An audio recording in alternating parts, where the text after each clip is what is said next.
You're watching a clip from the Club podcast. Make sure you follow it on Spotify and Apple Podcasts and give it a 5-star review. So here you go. Here's a lovely clip from our podcast. What's happening, everyone, and welcome to the club. Before we get into this clip, I need to let you know that this club is brought to you by the wonderful folk of NordVPN. NordVPN is a truly fantastic service. If, like me, you have not had a VPN in your life, trust me, you need to get one. It will improve your life so significantly. NordVPN allows you to protect your browsing data. It allows you to view things from all over the world. What you effectively do is trick your computer to thinking that you are somewhere else. It is the gift that keeps giving, particularly for watching football matches that perhaps you shouldn't be watching. It's also so cheap. It is comparable to the price of a cup of coffee, and the people of NordVPN have been kind enough to partner with us. They have supported the club, and we would therefore ask you to support NordVPN for all of your VPN needs. There is a huge discount available at the moment. You get 4 months extra totally for free, and you also get a 30-day money-back guarantee. One account allows you to partner with 6 different devices. So you pay for one account and you can partner with 6 different devices. And check this out, it is the Time Best Invention of the Year 2022. Enjoy the clip. We've got a little debate to be had today. Top 5 signings of the season. Oh, this is a great game.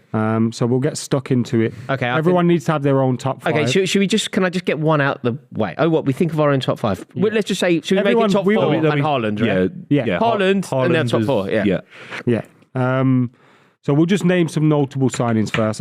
Arsenal have had Gabriel Jesus, Zinchenko. Brighton had Estupinan and Cecil Colwill on loan. I'm not sure we should count loan deals in this. Chelsea brought in Badia Chile. Fulham, Palinia, Willian on a free. Andreas Pereira. Leeds signed Nonto for £4 million, which is incredible value. Man City signed Haaland, Akanji as well. United, Casemiro and Lisandro Martinez. Newcastle, Isaac, Botman, Pope. Southampton got Lavia, which I think is a great signing as well. So those are just some of the notable signings. I've probably missed a few out. You can get them in the comments below. Let's say why Haaland is the signing of the season, if that's what we think is number one. I'm assuming Buvey thinks that, you think that. I mean, he is as well. Is it like, but why do you think that? Because I think a lot of things in football, and this is what makes it so great, is subjective. Buvey can say one thing, I can say the other. We both passionately believe what we're saying, and ultimately neither of us are provable in terms of being right or wrong.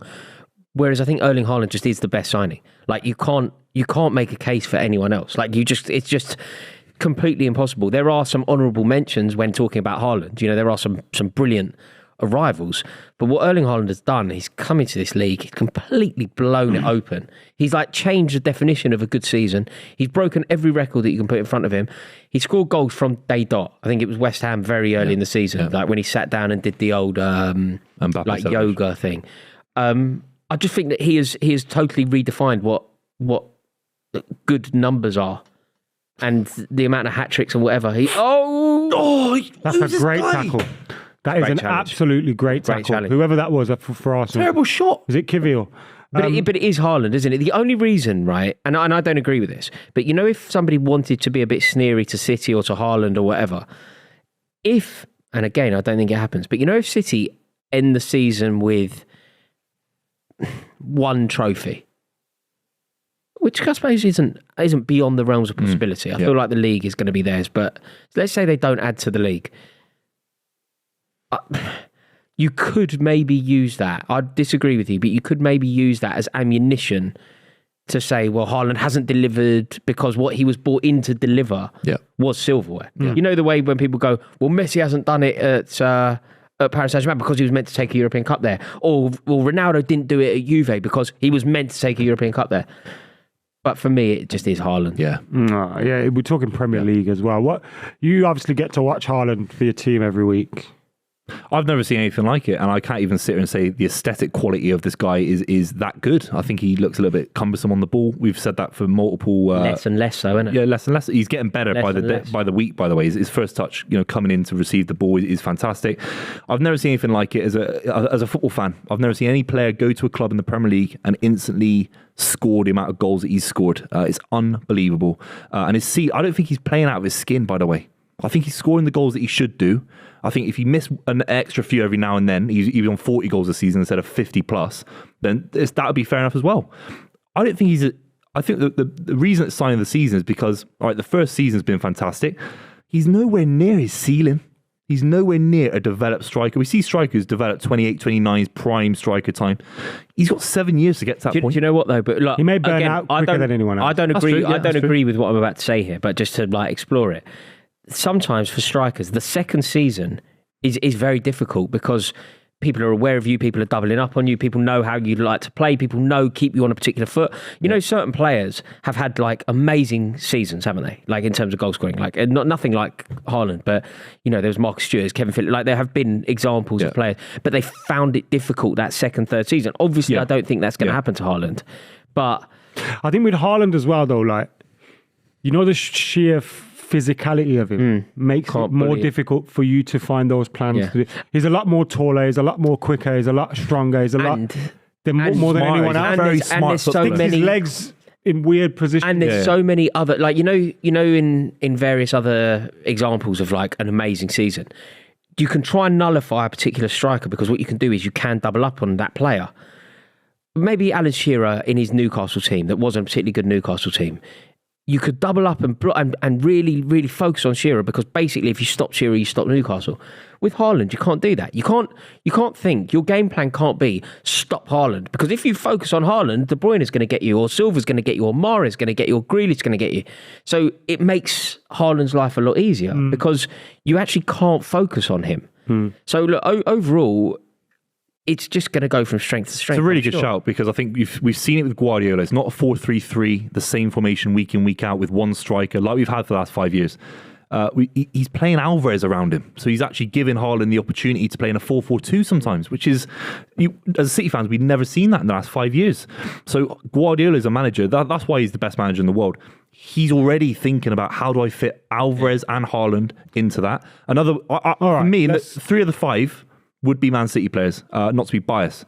Alvarez has to be a shout because it has to be a mixture of the quality. I think he can be a world-class striker. Who's the third? He costs 15 million quid, 20 million quid. Who's the third, mate? Kanji, for me as well. I think there are 3 other... I'm not suggesting Kanji's not had a good season, but I don't think there's 4 other transfers. Yeah, there's 4 other transfers that are better. Really? Yeah. For 15 million quid, a guy in his prime. No one's arguing that he's a good signing. We're talking about Premier League signing of the season. So that involves not just the price tag, not just how good you think they'll be in the future, but also what they've done this season. He's been incredible this season. Okay, tell us your top 5, Buvey. Give us your top 5 signings. You're going to go top 3C. Go on, let's hear them. Because they're fantastic deals. Right, let's hear them, mate. Akanji, Alvarez and Haaland, all for less than 100 million quid, by the way, which is unbelievable business. Zinchenko's got to go in there.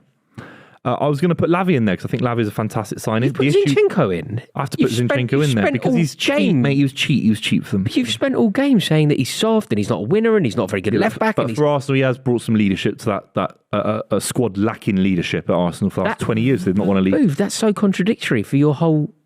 everything. Sorry, you can be top 5. Is the same point you made about Akanji. I think Akanji's been unbelievable. So what is what it is.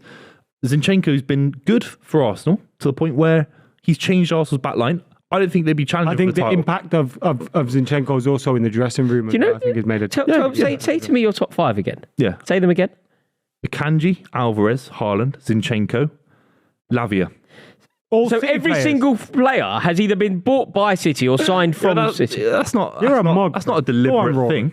No, maybe they're all players on the shortlist. You virgin. No. I mean, I don't.